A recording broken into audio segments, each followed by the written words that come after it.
Halo guys, selamat datang kembali di Umbra Plot, tempat di mana kita tidak hanya menonton film horor, tapi benar-benar menyelami kegelapannya. Hari ini, kita akan membahas sebuah film yang disebut-sebut sebagai salah satu horor paling mengerikan dan menyakitkan secara emosional di dekade ini. Bukan sekedar jump scare atau monster yang muncul tiba-tiba, film ini merayap pelan ke dalam pikiran kalian, menghancurkan keluarga dari dalam, dan meninggalkan luka yang sulit hilang.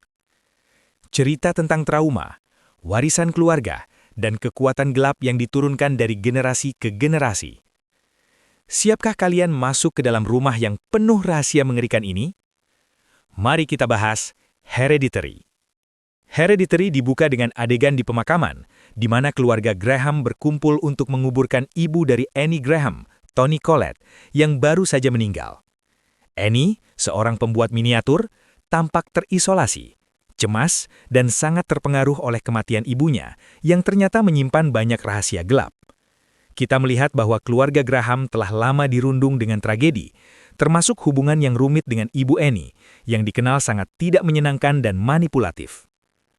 Di pemakaman, kita diperkenalkan kepada anggota keluarga lainnya, suami Annie, Steve, Gabriel Byrne, yang terlihat mencoba mendukung istrinya.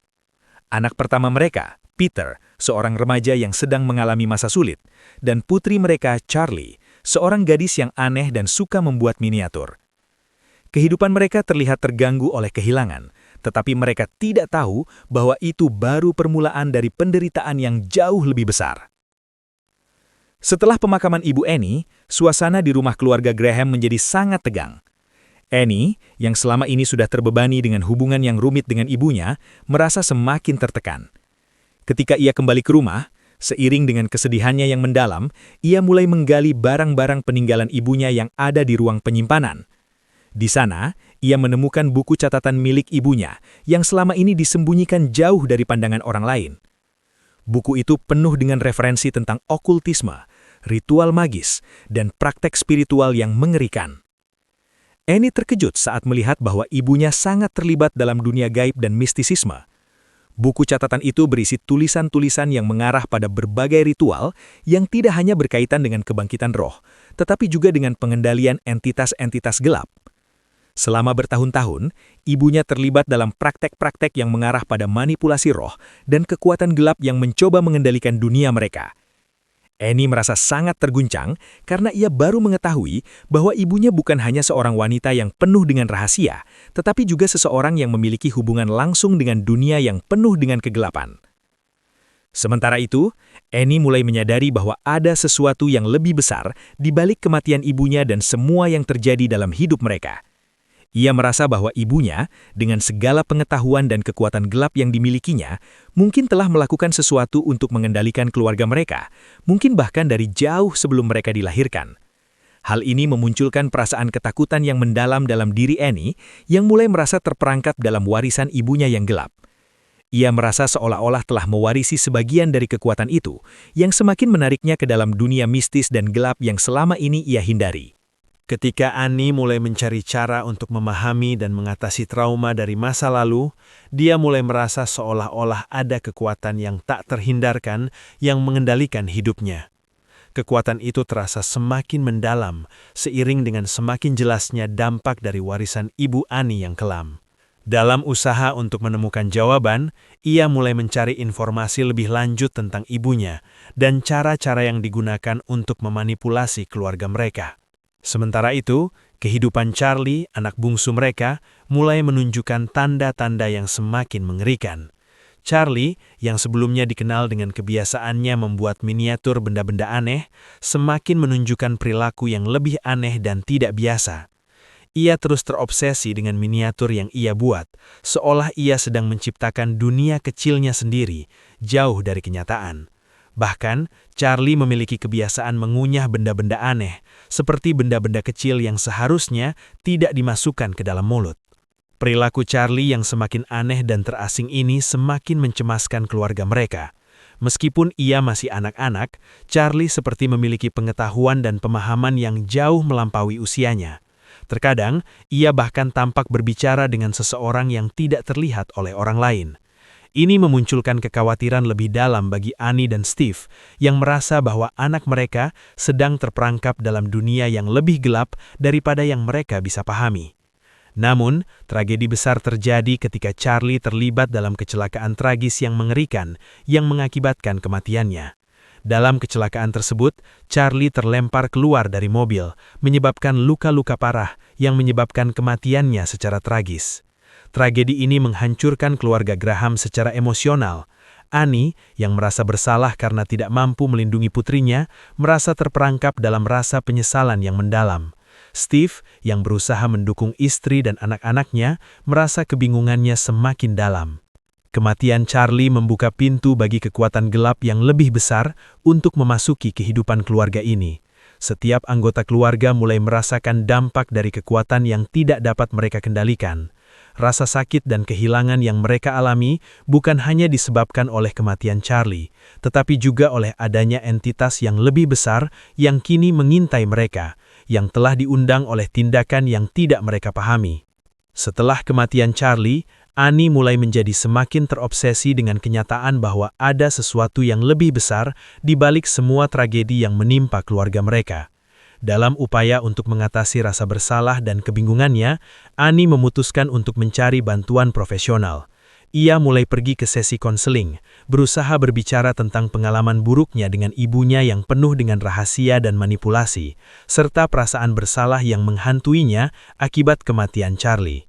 Selama sesi konseling, ia mulai menceritakan lebih banyak tentang ibunya dan tentang bagaimana ibu Annie selama bertahun-tahun terlibat dalam berbagai praktik spiritual yang aneh, yang menurutnya telah memberi dampak buruk pada kehidupan keluarga mereka. Annie mengungkapkan bahwa ibunya percaya pada dunia gaib dan memiliki pengetahuan tentang cara-cara untuk mengendalikan dan memanipulasi orang lain. Ternyata, ibunya bukan hanya seorang wanita yang keras kepala dan penuh rahasia, tetapi juga seorang wanita yang sangat terhubung dengan dunia yang lebih gelap. Annie mulai mencurigai bahwa ibunya melakukan ritual untuk mengendalikan takdir keluarga mereka, dan bahwa ritual-ritual ini mungkin tidak hanya berfokus pada penyembuhan atau perlindungan, tetapi juga memiliki tujuan untuk memanipulasi dan menguasai hidup mereka. Setelah beberapa sesi konseling, Annie semakin merasa bahwa dia tidak hanya menghadapi rasa bersalah karena kematian Charlie, tetapi juga terperangkap dalam warisan kelam yang diwariskan oleh ibunya. Ia merasa bahwa segala tragedi yang menimpa keluarganya bukan hanya kebetulan, tetapi akibat dari kutukan yang telah dimulai jauh sebelum kelahiran mereka. Ia merasa bahwa kekuatan gelap yang melanda keluarganya telah ada sejak lama dan telah menunggu waktu yang tepat untuk menyerang.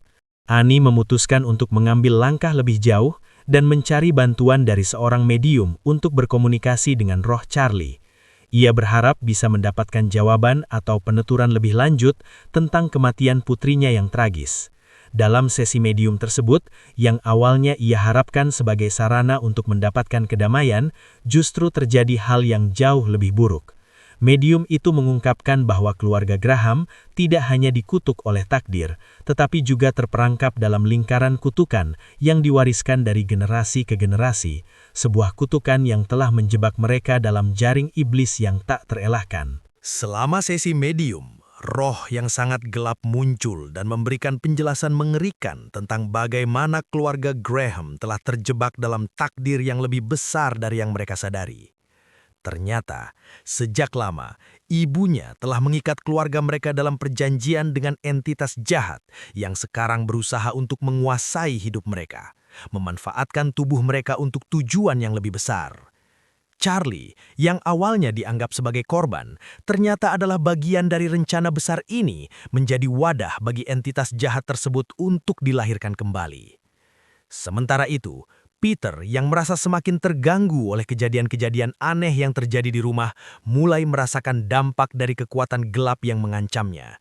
Ia mulai merasa terjaga oleh mimpi-mimpi buruk, suara-suara aneh, dan perasaan ketakutan yang semakin dalam. Mimpi buruknya semakin sering dan ia merasakan kehadiran entitas yang mengintai setiap langkahnya. Peter berusaha untuk menjauhkan diri dari semua yang terjadi, mencoba mengabaikan kenyataan yang semakin mengerikan. Namun, semakin lama, semakin sulit baginya untuk menghindari peranannya dalam peristiwa-peristiwa mengerikan yang akan datang, yang semakin mendekatkan keluarga Graham pada kehancuran total. Ketika Steve, suami Annie, mulai terlibat dalam upaya untuk melawan kekuatan jahat ini, ia menjadi semakin tertekan oleh kejadian-kejadian aneh yang semakin intens. Teror semakin meningkat ketika Annie secara tidak sengaja menemukan lebih banyak informasi yang menunjukkan bahwa ibunya telah terlibat dalam sebuah kultus iblis yang menginginkan untuk merasuki tubuh anak-anak mereka untuk tujuan kelahiran kembali. Pada titik ini, keluarga Graham mengetahui bahwa mereka telah menjadi bagian dari rencana jahat yang lebih besar. Charlie, yang dulu dianggap sebagai korban, sebenarnya adalah bagian dari takdir yang lebih besar. Ternyata, Charlie adalah wadah yang telah dipersiapkan untuk melahirkan kembali kekuatan jahat dari seorang entitas yang telah terperangkap dalam tubuhnya selama bertahun-tahun. Semua ini bertujuan untuk menghidupkan kembali makhluk jahat bernama Paimon, yang merupakan salah satu raja iblis. Klimaks film ini terjadi ketika Peter, yang menjadi target utama dari kultus iblis, mulai dihadapkan pada kenyataan bahwa dia adalah kandidat yang telah dipilih untuk menjadi wadah bagi Paimon. Setelah serangkaian peristiwa yang penuh ketegangan yang melibatkan ritual pemanggilan, pengorbanan, dan interaksi dengan dunia gaib, Peter akhirnya harus menghadapi kenyataan bahwa ia terperangkap dalam takdir yang gelap dan mengerikan. Dalam adegan yang sangat mengejutkan, setelah mencoba melarikan diri, Peter akhirnya menyadari bahwa dirinya telah dijebak. Ibunya, yang kini terlibat dalam ritual pemanggilan yang mengerikan, mengungkapkan bahwa dia telah melakukan segala hal untuk memastikan kelahiran kembali Paimon melalui tubuh Peter.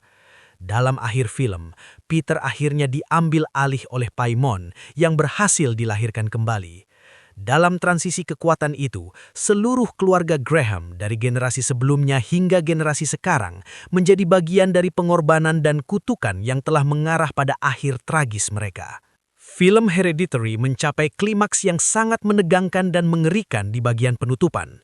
Setelah seluruh keluarga Graham dilanda tragedi, misteri dan kekacauan yang mereka tak bisa hindari, akhirnya kita melihat bahwa segalanya yang terjadi di dalam kehidupan mereka, dari kecelakaan tragis hingga peristiwa-peristiwa paranormal yang mengerikan, adalah bagian dari takdir yang lebih besar dan gelap yang telah dimulai jauh sebelum mereka lahir. Kekuatan yang lebih besar dari manusia yang tidak dapat mereka kendalikan adalah tema yang sangat kuat dalam Hereditary. Paimon sebagai Raja Iblis bukan hanya simbol dari kekuatan gelap yang mengendalikan tubuh manusia, tetapi juga lambang dari kontrol yang tak terlihat yang dimiliki oleh dunia luar terhadap kehidupan kita. Meskipun ada upaya oleh Annie dan keluarganya untuk mencari tahu dan berusaha melawan kekuatan tersebut, mereka tetap menjadi pion dalam permainan yang lebih besar. Nasib, seperti yang ditunjukkan dalam film ini, bukan hanya sekedar hasil dari keputusan individu, tetapi juga sebuah kekuatan yang sudah ada jauh sebelum mereka lahir. Ini adalah perasaan tidak berdaya terhadap kekuatan yang tak terlihat dan tak bisa dihindari. Para karakter berjuang melawan takdir mereka, tetapi pada akhirnya mereka terjebak dalam pola yang telah ditentukan sejak lama. Tidak ada ruang untuk keluar dari takdir mereka yang mengarah pada kehancuran total, yang sangat simbolis dari bagaimana terkadang kita merasa terperangkap dalam kehidupan kita, seperti sebuah kutukan yang diwariskan turun-temurun. Hereditary bukan hanya sebuah cerita horor psikologis, tetapi juga sebuah narasi yang mendalam tentang bagaimana rahasia kelam masa lalu, trauma keluarga yang diwariskan, dan kekuatan yang lebih besar dari manusia bisa menghancurkan hidup seseorang. Film ini tidak hanya memberikan ketegangan yang terus meningkat, tetapi juga mengajak penonton untuk merenungkan apakah kita benar-benar bisa melarikan diri dari warisan kita, baik itu warisan emosional, spiritual, atau bahkan kekuatan jahat yang tak terelakkan.